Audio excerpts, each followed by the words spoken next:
All right, I got a question. This was new. So the way it goes is play a game, and afterward they say the injuries, and then the next day there's more injuries, and then Wednesday sometimes there's even more. And today the new additions were Samson Ebukam and Aaron Banks. Kyle just casually said Samson Ebukam, Achilles, Aaron Banks, knee. And we're like, what? Like, you can't just say that with no explanation. Those are really serious potential areas. So Kyle said, yeah, in both cases, just tendonitis was his word. And it's soreness from playing on the turf last week. And he said it so casually. I'm like, oh, well, they're playing this week. And then I was thinking, don't they play on turf this week too? So what do you think? Should Samson Ebukam and Aaron Banks play on turf for the second week in a row when last time they played, it caused soreness that they're feeling today? I just don't know how many pieces you can pull away from this defense and expect them to work, Grant. Right now, if you look at this, if you look at what the depth chart should have been going into week 1, assuming everybody's healthy, they're down 6 starters on defense. That would be the 7th. That would be 7 out of your 11 starters gone on defense. I know it's a good defense, but at some point, you've taken too much away from it for it to be a good defense.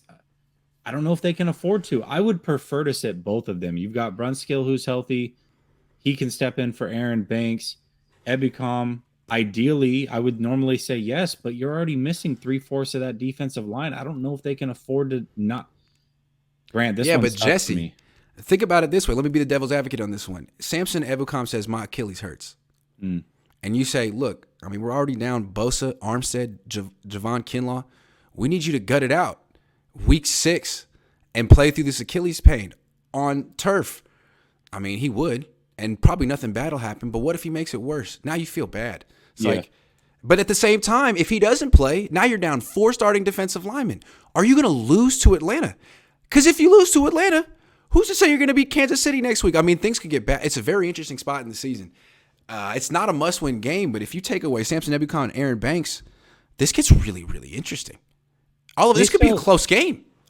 Do they still have Kamoko Toure on the practice squad, right? See, to me, all the 49ers defensive linemen are good. So I think they should sit Samson Ebukam. He's a vet. They got to be careful. Achilles is serious. Banks is different. I mean, if it's his knee. He's bigger. I don't know. Maybe the tendonitis will last longer because he's bigger.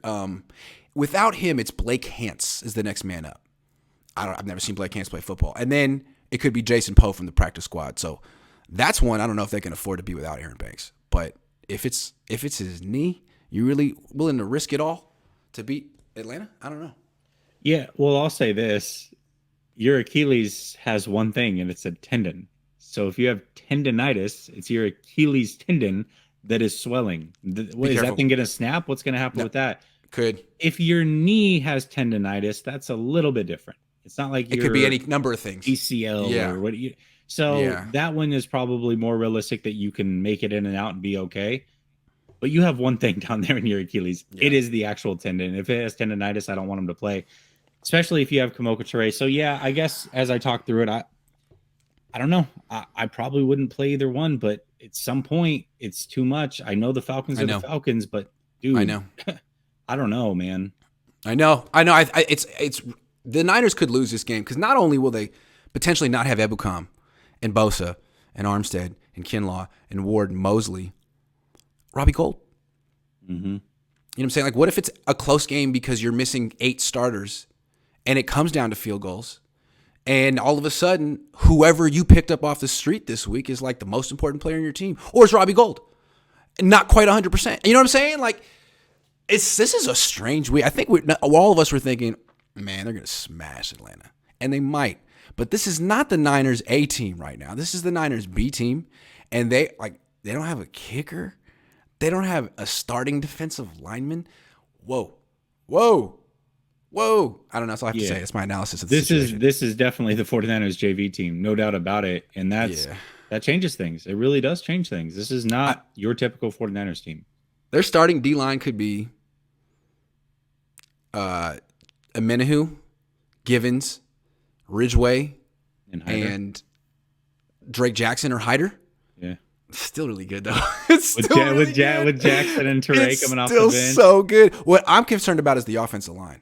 I mean, Banks has actually held his own this year. Now you're taking him away potentially, and Trent Williams, and you got Jalen Moore, Blake Hance, Jake Brendel, Daniel Brunskill, and Mike McGlinchey. Another 5-man unit that's never played together. So against all of a sudden, you don't have Aaron Banks, and now you're going against Grady Jarrett. Man, this is getting dicey.